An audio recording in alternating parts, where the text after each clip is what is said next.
Hi, everybody, and welcome to the Dr. Psych Mom Show. Today, I'm going to be talking about something common, which is a dynamic where men feel that their father out-alphas them. And nobody uses this term directly, so it's just something that I created right now. But it's a common dynamic, really, where the father had this really big, strong personality, for better and for worse, as we will discuss. And it's therefore really difficult for the man, the developing man, the boy, to really assert himself in any way as kind of a viable male in the household, because the entire household kind of caters to the father.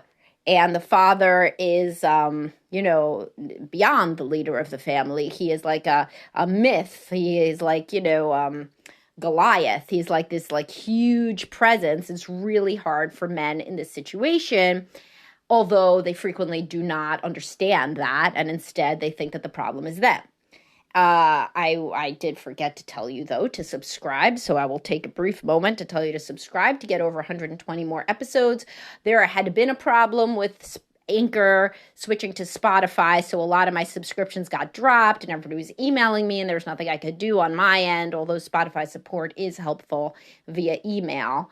But it seems like that is fixed now. I guess that was a difficult transition, possibly from Anchor to Spotify, and now it seems like people's subscriptions are going through again, so that's great. And remember, you can always email Spotify customer service. They can help you. I can't on my end. I am completely useless at that. There's nothing they let me do. It's all them on the platform. All right. Anyway, so back to this topic. So I work with a lot of successful guys who somehow don't really think that they're that successful, or when they are successful, they're always thinking they could be doing better, or they're somehow underachieving in a way, and at a level of achievement that everybody else thinks is just achievement. They think they're underachieving, or they just kind of don't really have a lot of confidence, or they didn't used to have a lot of confidence with women or in other ways or whatever. And it generally seems to go back to one dynamic, which is their father.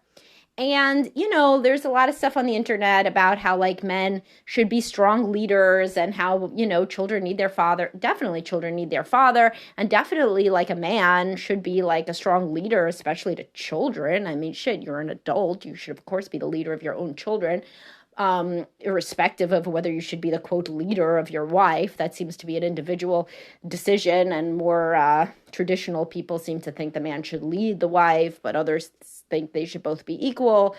I assume, from my perspective, they should be equal, but, whatever floats your boat. But either way, a lot of guys take this a little far, and they usually take it too far because of their own narcissistic traits, really, and I'm not a super huge narcissist diagnoser compared to my peers, but, there are some people, it does exist, right? And so these guys tend to have these larger than life personas and stories, and especially the self-made men. Oh God, it's dad came to this country with 3 nickels and a rubber band, and then he built this empire. Well, I mean, how are you going to compete with that? He gave you then the money to start your own business, which no matter how successful it is, you didn't come to this country with 2 rubber bands or whatever. So, you always feel a little bit less than. And this is not certainly all self-made men or all, immigrants or all dads or anything. There's a lot of people who are really impressed by their kids and admiring of their children, but not these guys that I'm talking about in this situation. These guys have to be the ultimate alpha. And so you can refer back to understand your father if this reminds you of your father. I have a Self-Made Man podcast and also my CEO podcast. So a lot of these guys are CEOs, they're self-made men, they're businessmen, they have a lot of money and they've made it from nothing, or they parlayed, some money. They don't all just, come to this country with 2 nickels. Some of them grew up in this country, but somehow they invented something, or they did something that was amazing, wrote books or whatever. And basically whatever the son does is never, ever in the man's eyes going to be up to what he did. So sometimes these men are a lot different to their daughters. So the boy who, has sisters that get all of daddy's attention and love, but then he, especially if it's the oldest son, he gets the short end of the stick and nothing he can do is ever good enough because the father over-identifies with him. He looks like him, let's say, or at least he's the oldest son, so he's the first experience of having a boy, related to him, so he identifies with him. And so he catches a lot of shit in comparison because the father makes, a logical error. He assumes that he would have had the same level of grit and perseverance if he would have been raised in some cushy lifestyle like the one that he's providing to the boy.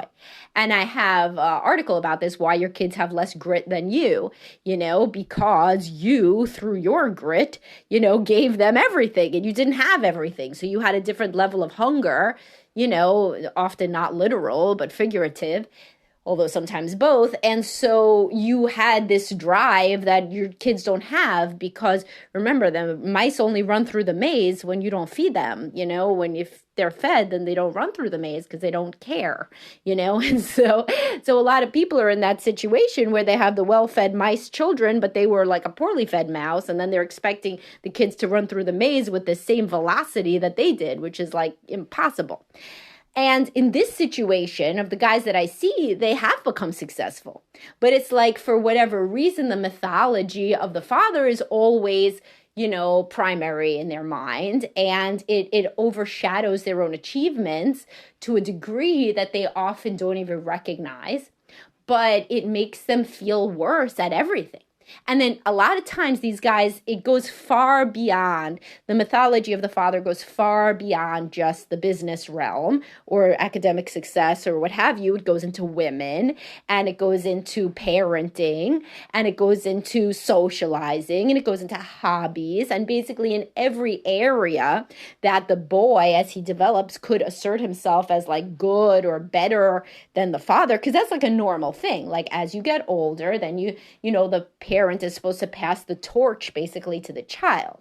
And when parents can't, because of their own narcissistic qualities, they can't really pass the torch, they still jockey to be kind of primary and the most important generation, and they can't be old. So this is the guy that like, so I'll give you an example, right? So let's say the boy is like 15 years old and he has his first girlfriend.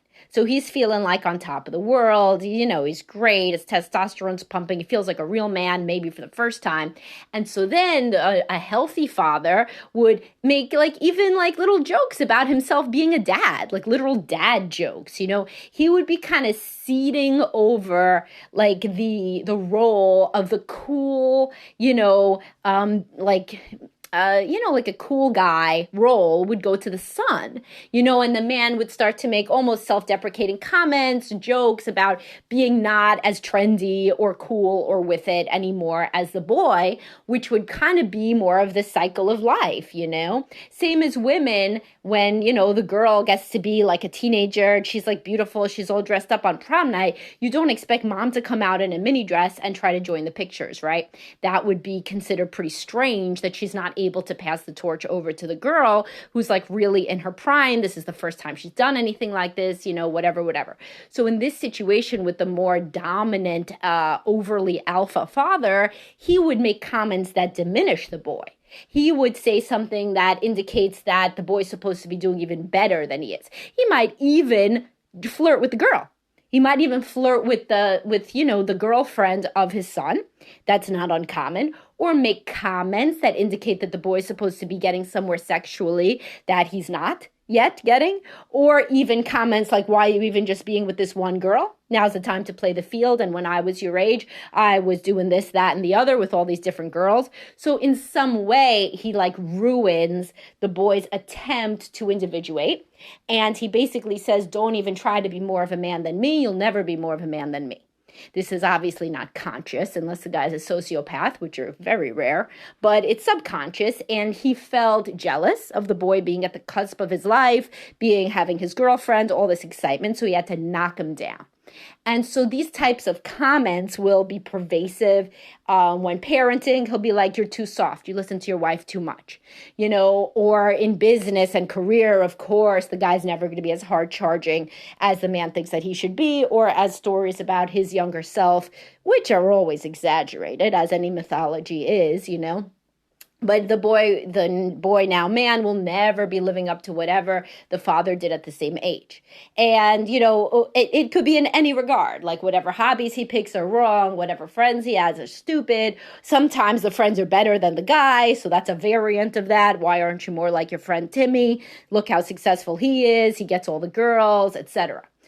So, yes, every parent can be an asshole, like that. It doesn't, like, it's not like you have to be in this specific dynamic to have a dad who's a jackass, but it hits different if the rest of the world recognizes your father as super successful and thinks, and even your friends as a boy will be jealous frequently of your association of having this as your father. They imagine it would be wonderful.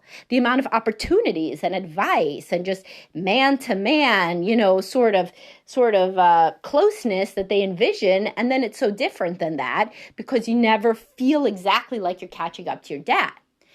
And so what is the mom like in this situation? Is the mother a buffer for most of these men? Not usually, not that much. They may love their mothers very much. The mother may be very kind. However, the mother has to be a certain level of passive in order to put up with this guy in the first place. And she has to be kind of in the role of a supplicant and looking up to him, the great man, and this whole like the great man and his devoted wife dynamic is what the boy sees, and he may idealize it. Then when he gets older and his own wife does not act happy to be shining his shoes, then he's, shocked. He's very upset. He didn't know, meanwhile, how unhappy secretly his own mother may have been. A lot of times, quite honestly, what happens is later in life, the boy finds out that the father had been cheating. Because a lot of these guys cheat, because getting just, supplication from one woman is not adequate at a certain point. So they want to get attention from everybody in different relationships and whatever. And the kid doesn't realize it. But then when they do, then sometimes dad falls off the pedestal, which is, difficult and can lead to a lot of grief and anger, but is ultimately redemptive because he can finally see his father as a flawed person versus this, heroic super alpha, that is just going to be better than him at everything. Well, he wasn't better at one thing, which is being a faithful and loving husband.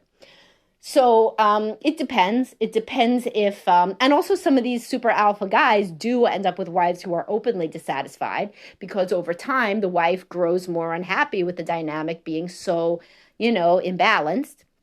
And as she gets older, she asserts herself more. And then the boy may see the cracks in the facade and may say, wow, shit, dad isn't really so great as he makes out because he's making mom so upset all the time. And so there's different ways that this can go.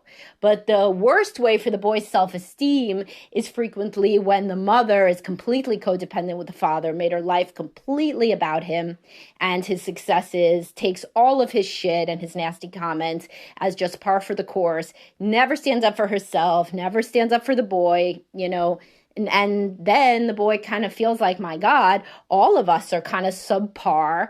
Except dad, like, no wonder he's so mad all the time because, like, he feels frustrated or whatever and held back by, us in different ways. It's a very, pernicious dynamic. And another variant, by the way, I use this quote a lot, the children of lovers are orphans.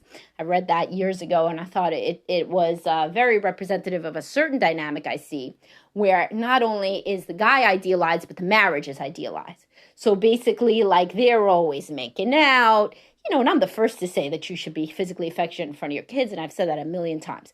But they're always making out a little too much. You're not supposed to really see your parents be sexual. So, yeah, sure, you could hear the bed banging around sometimes, in the middle of the night, but you're not supposed to have your father say, hey, guys, when you're like 10 years old, why don't you go downstairs? Mom and I are going to have a fun time. No, that's crazy. Like don't do that. Bad, because your kid doesn't need to picture your genitals. Whenever you think that they might, you should always think, that's a good mantra. My kid doesn't need to picture my genitals.